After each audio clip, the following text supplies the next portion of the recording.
Hey everyone, welcome to another week of Forged in Fire Serie A Fantasy. Here we're reviewing game week 8, and it was a lot better than the previous week. The previous week was awful. I tanked about 1,000 spots after a bunch of hard work to climb into the top 1,000. But this week got me about 700 of those spots back, which I was kind of surprised. I didn't feel like it was that good of a week, but it wasn't bad. As you can see here, I got 55. So before last week, I had gotten 65, 65, and 66 in the last 3 game weeks, which was really good.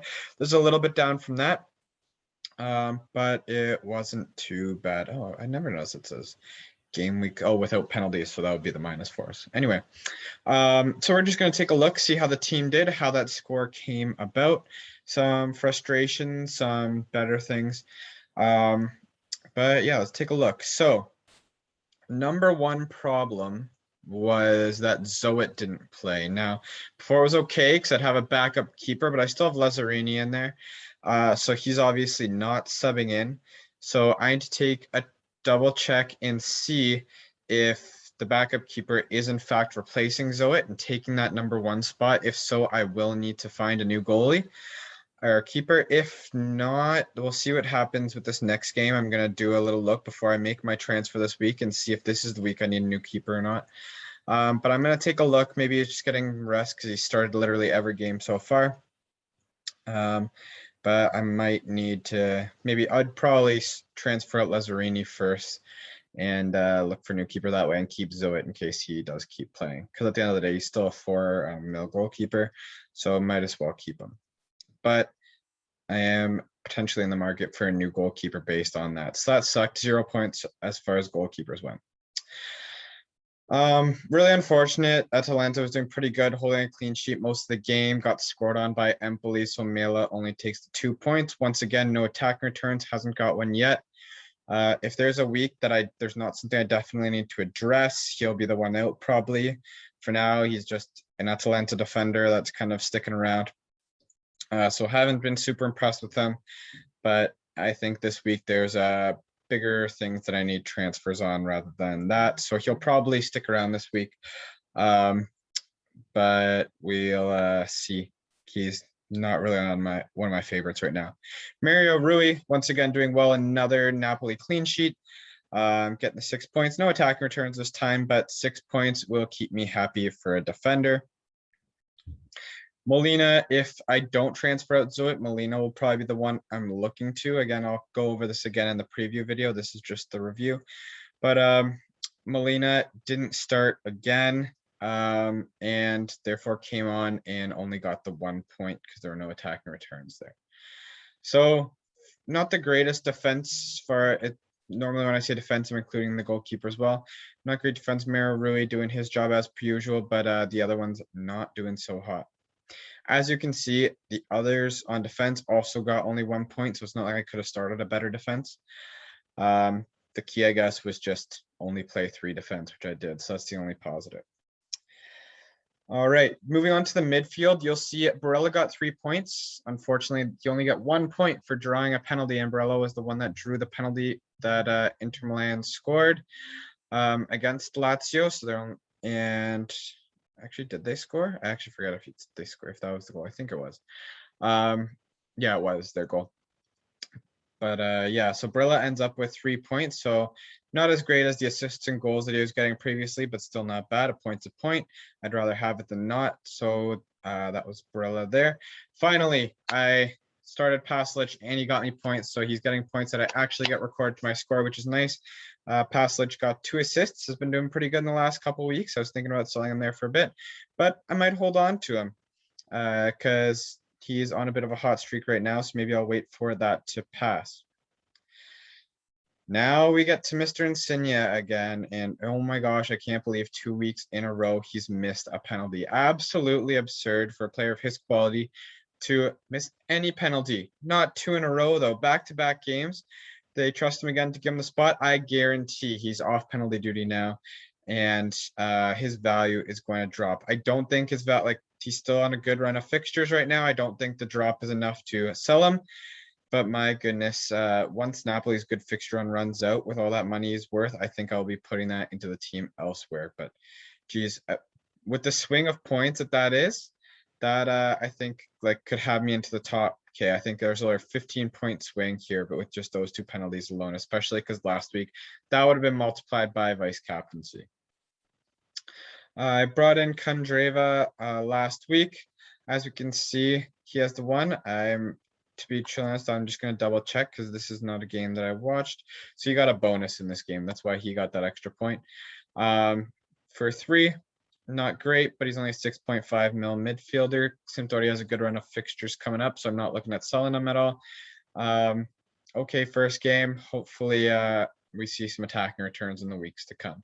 But that rounds out the midfield. If Insigne just did his bloody job as a midfielder and as a penalty taker, it would have been so much better. We'd be looking more around that 65 range again, but just so frustrating.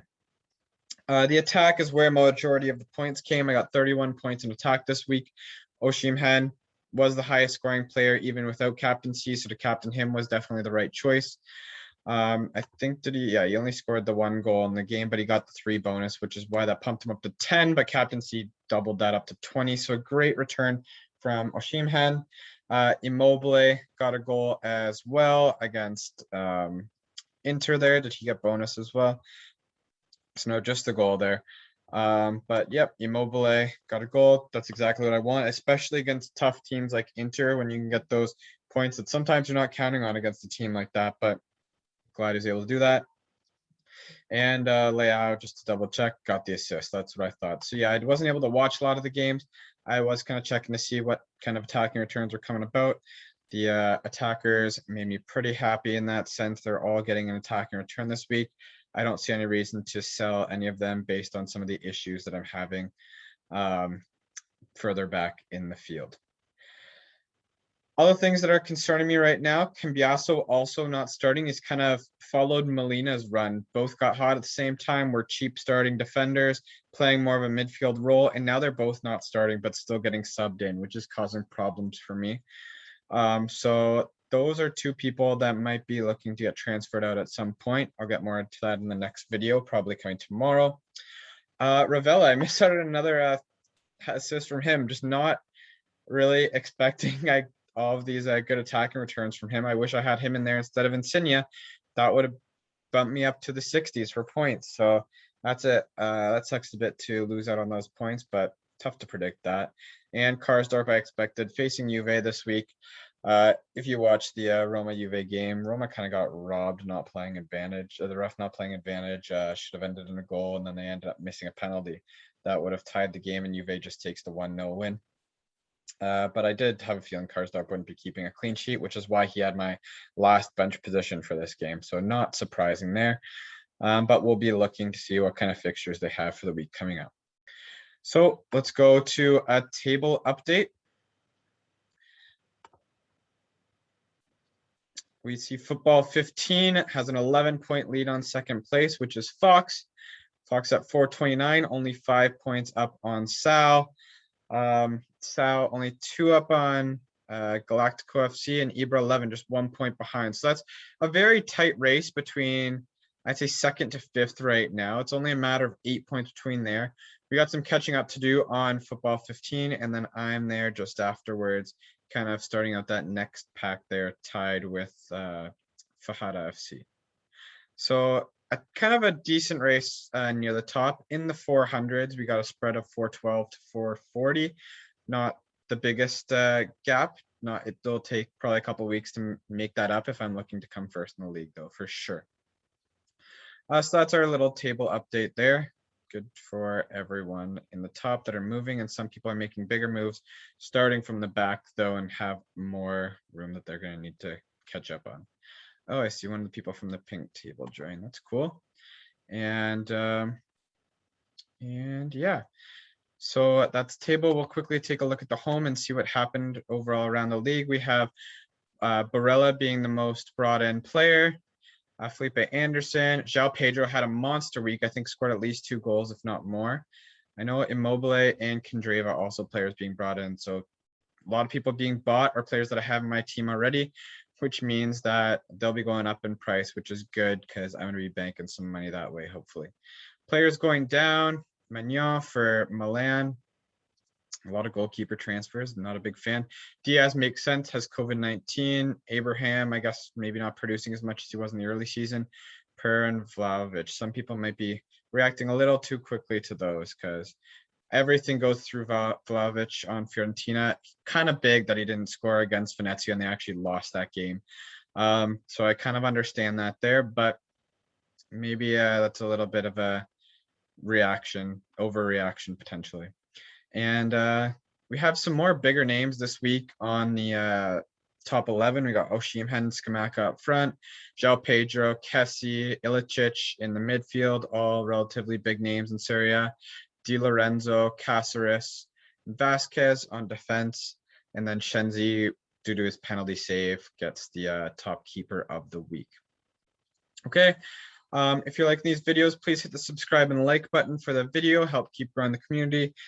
Well, I'll probably be dropping another video tomorrow showing what the team's going to look like going into game week 9, as well as transfer ideas that are coming to mind. Kind of the same thing going to be from last week. So stay tuned and I'll see you tomorrow.